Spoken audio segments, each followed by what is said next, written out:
محترم سامعین، السلام علیکم ورحمۃ اللہ وبرکاتہ۔ یہ دارالسلام اسٹوڈیو لاہور پاکستان ہے۔ اس بار ہم آپ کے لیے پیش کر رہے ہیں قصص الانبیاء۔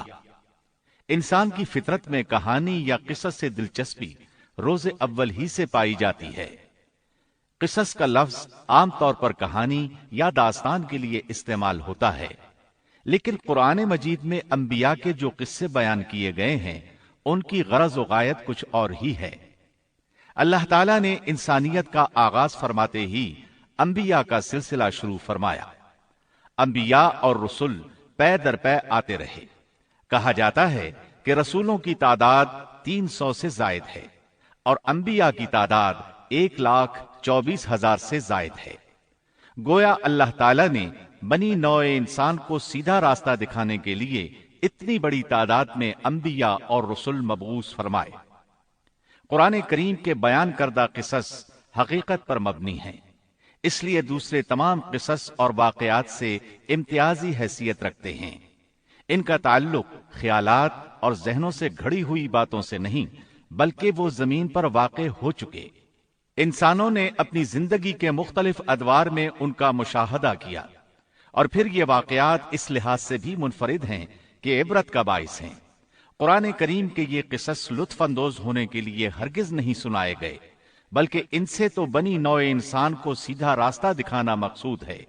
یہ مقصد تھا کہ انسانیت عبرت پکڑے، روز جزا کے بارے میں آنکھیں کھول لے، ان واقعات کو سن کر اور پڑھ کر اپنا راستہ منتخب کر لے۔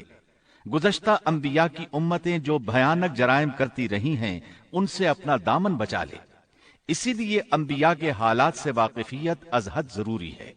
جب تک ہم انبیاء کے واقعات سے روشناس نہیں ہو جاتے اس وقت تک قرآن مجید تک مکمل رسائی حاصل نہیں کر سکتے۔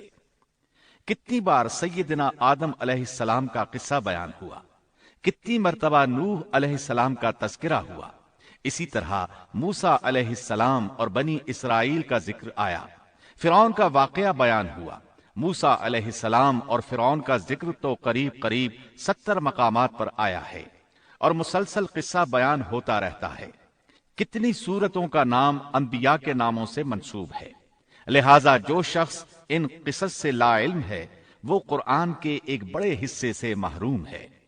ان واقعات سے رہنمائی حاصل کرنے سے ایک مقصد یہ بھی ہے کہ دعوت اللہ کا راستہ معلوم ہو جائے، لوگوں کو اللہ کی طرف بلانے کا ڈھنگ ہمیں آ جائے۔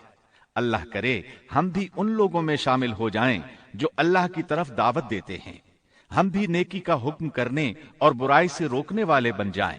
امر بالمعروف اور نہی عن المنکر کے صحیح راستے پر چلنا اس وقت تک ممکن نہیں جب تک کہ ہمارے سامنے کوئی ایسا نمونہ موجود نہ ہو جس کے مطابق ہم اپنے آپ کو چلا سکیں۔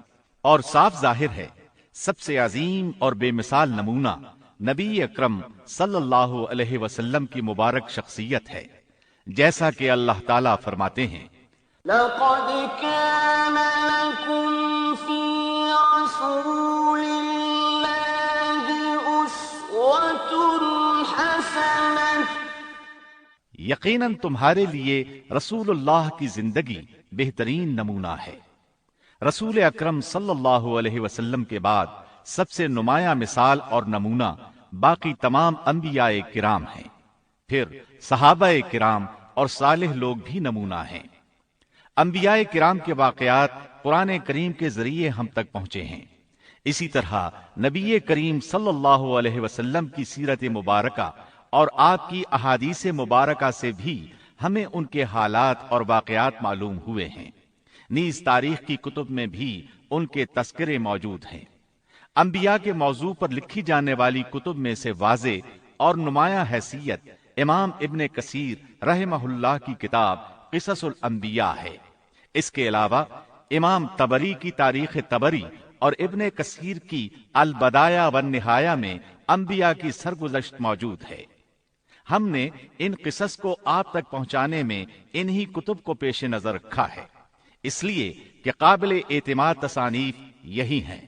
خاص طور پر ہم نے اسرائیلی روایات کو جگہ نہیں دی، نہ ہی ضعیف روایات کا سہارا لیا ہے، بس صحیح احادیث کو بنیاد بنایا ہے اور ان عظیم مفسرین کرام کی تفاسیر پر اعتماد کیا ہے جو اللہ کی نازل کردہ آیات کے مطابق تفسیر کرتے ہیں۔